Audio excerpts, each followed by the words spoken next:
Hi, I'm Maggie with Goggleworks Center for the Arts, and this afternoon we're going to make a fused glass cheese dish that's in the shape of an autumn oak leaf in neutral colors. So this is kind of my rough sketch that I based this whole design off of, and this is what you can expect to get in your kit. We have bronzing pliers, flat edge pliers, glass cutters,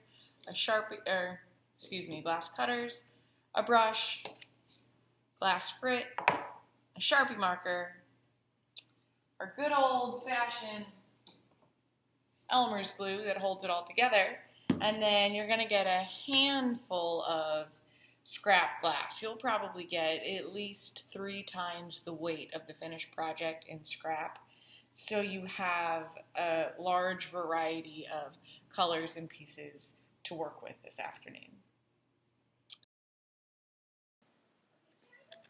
Okay, so here I am breaking different shapes out of these various colors, and I'm focusing on the shapes aligning pretty cleanly with the edge of the oak leaf.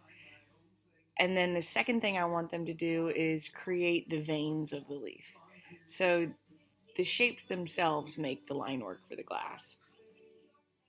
If you are unfamiliar with cutting and breaking glass, we have another video that specifically focuses on it. But just to touch back, the glass cutter, you want to use straight up and down at the piece of glass, put good downward pressure onto the glass, and then you'll use the bronzing pliers and align them exactly with the score mark, squeeze, and they should break. If you're trying to break off any smaller pieces, that's when I would go to the flat edge pliers.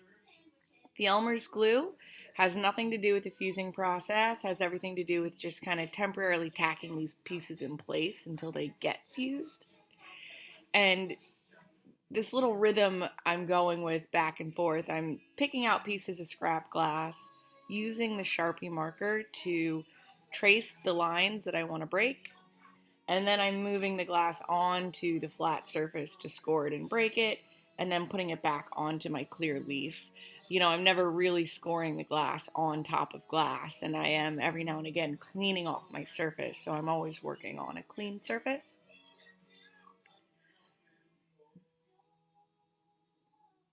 You'll also notice that I kind of picked one corner of the leaf to start and then worked my way forward from there. I find it's a little more challenging if you put a piece here, put a piece there, put a piece there, and then you have these random negative spaces you have to fill. I personally like to start at one end and just work my way across. But obviously, this is your leaf, whatever works for you. Please do that. And I would love to encourage you all to take a walk in the woods and go find the leaf that inspires you to build this project off of.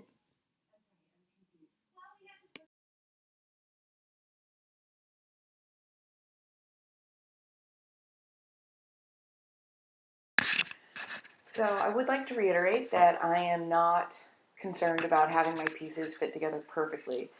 On purpose, I'm leaving spaces in between the different shapes that I make, and those spaces are going to get backfilled with a different color that's going to create this notion of veins through the leaf. And about half the pieces I'm scoring and breaking, and the other half I'm just kind of finding little bits of scrap that fit with this concept in mind. And again, half the time I'm sort of letting the pieces that I find create the veins and determine what my finished project is going to look like. And then the other half of the time I am interfering and I'm creating shapes. So it's this little combination of letting the leaf build itself and me being in control of what it's going to look like.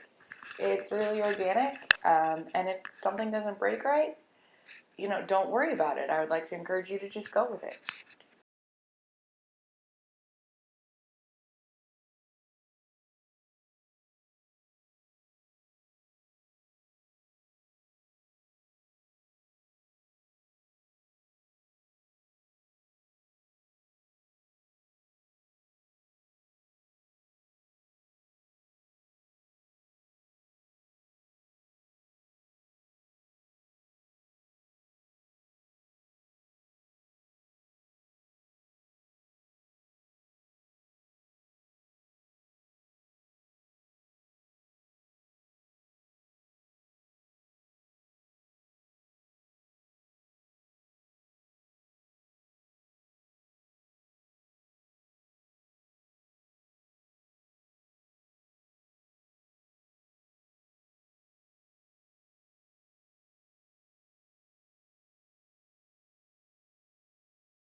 The things that I would like you to focus on during this project are having the shapes of glass create the line work of the veins, and having the shapes of glass align relatively nicely with the edge of the leaf shape.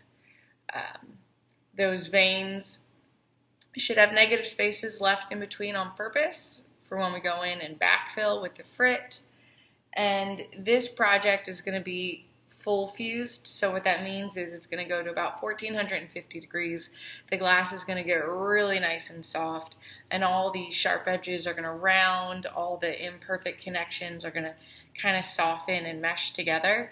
So even if it comes into the studio looking a little harsh around the edges, when you pick it up, it'll be nice and rounded and flat as well. So it'll be an easy dish to clean, an easy dish to serve off of, and all that fun stuff.